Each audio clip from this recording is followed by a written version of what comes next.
We look at players today. There's a lot of things that happen off the court, off the field. Recently, there's some recent news. You got Kevin Porter Jr., a lot of stuff happening with him. Yeah, recent stuff with Zion and Ja. How do these off the court, now we're talking about learning about cards and the players, how do these off the court situations affect values of cards? What have you seen? Well, first of all, I also want to give a shout out to some of the folks in the chat. There's good chat going over there as well. Appreciate the comments. Yeah, I mean, it has a huge impact, right? I mean, whenever you're dealing with guys currently playing, you've got, both on the court and off the court that can impact it. Yes. But even retired players can be affected by off the court stuff too. You tend not to hear their names as much, but they can be. Yeah, I mean, it is like, if you're in sports cards, if there's a financial element to why you're, to your collection, like if you care about the dollars and cents, not everybody does. Some people just love to collect and that's great. But if you care about the dollars and cents of your cards, then you have to, unless you're buying players who have passed away, like you're taking a financial risk every time you buy a card. Now, sometimes there's also upside too, right? I mean, but you are taking a risk. I mean, even a guy like Michael Jordan, who, everybody loves Michael Jordan cards and thinks they're the safest things ever because he's the GOAT of basketball. Well, I mean, he could still do something really stupid. He probably won't. Hopefully he won't, but he could. What if he's, gets drunk one night and gets charged, with sexual assault, gets grabby with some girl and all of a sudden, who knows, right? Like, I mean, that kind of stuff can happen. So it's a risk. You got to be careful about that. I mean, I think diversifying is a good idea if you care about the financial element. Now, if you don't, and you're just collecting one player and you don't care what those cards are worth, then okay. Then you take the risk that nothing bad's going to happen with a player. But it's a roller coaster. And I mean, it's a roller coaster, not just for off the court stuff, but also it's a roller coaster for what's happening on the field. I mean, I was looking at card data today. I mean, while Sam Howell's cards were some of the hottest cards over the last month, they're also some of the coldest cards if you only look at the last 48 hours. Like his cards right now over the last 48 hours are dropping steadily. I think one bad game. I always feel like that's the reality check. When you actually see a player on the field and you can look at their completion percentage and what they actually do or don't do, people start thinking, is he really or is she really who I thought they were? Right.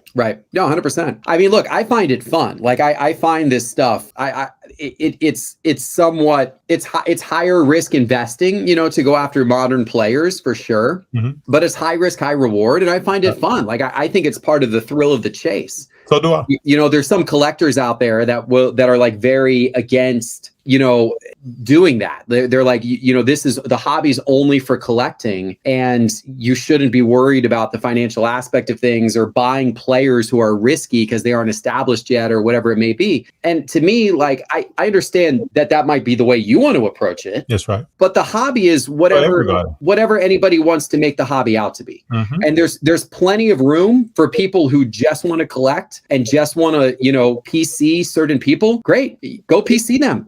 It's all there for you. One of the really nice things about building PCs of players who aren't the big name, hot, rookie quarterback that everyone's going after is you can often build those PCs for relatively inexpensive. Like if you want to build a PC of, whomever, like I've got a big Tim Tebow PC and Yes, you do. Tim Tebow still has some value, there's still some value, but I mean, to build a Tim Tebow's PC, that's a fraction of what it would be to buy Joe Burrow cards or to buy, Justin Herbert cards or Trevor Lawrence cards. So I'm happy with that.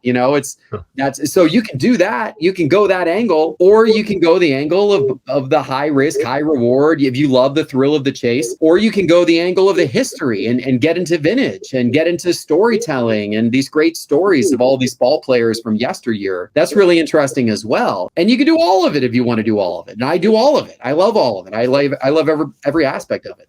I always ask myself today, we got nil agreements in college and we have exorbitant contracts in professional sports. Who really wants to play? Who has that intrinsic value where they want to play the sport and it doesn't matter what they're getting paid? And I think there are very few players. Patrick Beverly said recently in the podcast that most players don't want to play the sport they're in. They just want to get paid. And I think sometimes when you actually watch the games, you kind of sense that, but as the fan in you don't want to admit that. Yeah, I would say that that's true maybe during the stretches of the regular season. Mhm. I don't know if that's totally true. I mean, I think once you get in the playoffs, you really start seeing the best of everybody. Like, I don't, but like, yeah, I mean, there are definitely stretches of the regular season where it seems like the players are just kind of loafing around and, not. Probably why the NBA came with this tournament early in the season to, really get some excitement going. I really like the tournament. I'm excited for that this year. So am I. I think it's going to be great. I really enjoy it. I think that's going to be. I think it was a great idea. I'm excited for that. It's going to be what it's going to be. Is it going to be in Vegas? The last two rounds. Is that right? Yeah, it's going to be in Vegas. I mean, that'd be a fun thing to go to Vegas for. I might have to look at the calendar and see when those last two rounds are. Compared to like just my fall and winter schedule, because I guess that's going to be when around. What is it? Is it in December or January? December. I think it's in December. December. Okay. Before Christmas. Yeah. Yeah. All right. I might have to see if a trip to Vegas is in my future. That'd be a lot of fun.